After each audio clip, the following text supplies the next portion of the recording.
arrested aides have been charged with involvement in what has come to be known as the Watergate affair. These include charges of illegal activity during and preceding the 1972 presidential election, and charges that responsible officials participated in efforts to cover up that illegal activity.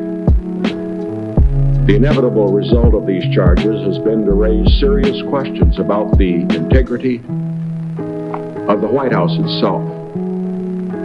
Tonight I wish to address those questions. Last June 17, while I was in Florida trying to get a few days' rest after my visit to Moscow, I first learned from news reports of the Watergate break-in. I was appalled at this senseless, illegal action. And I was shocked to learn that employees of the Re-Election Committee were apparently among those guilty. I immediately ordered an investigation by appropriate government authorities. On September 15, as you will recall, indictments were brought against 7 defendants in the case.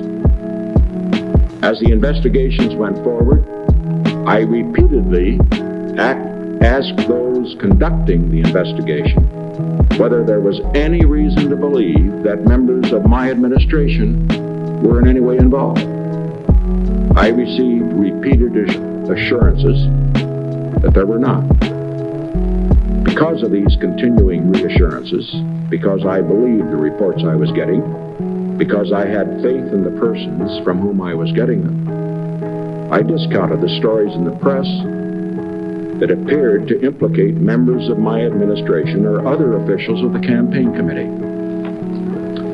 Until March of this year, I remained convinced that the denials were true and that the charges of involvement by members of the White House staff were false.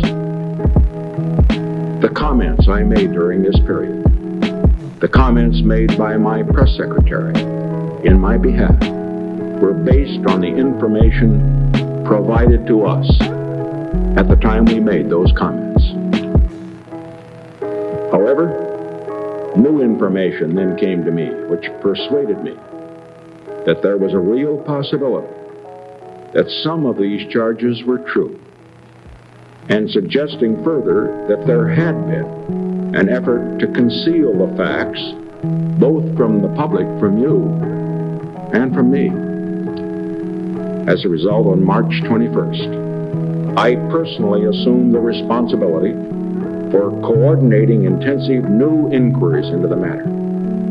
And I personally ordered those conducting the investigations to get all the facts and to report them directly to me right here in this office.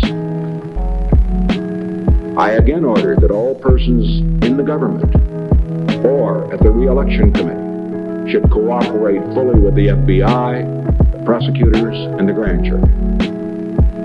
I also ordered that anyone who refused to cooperate in telling the truth would be asked to resign from government service.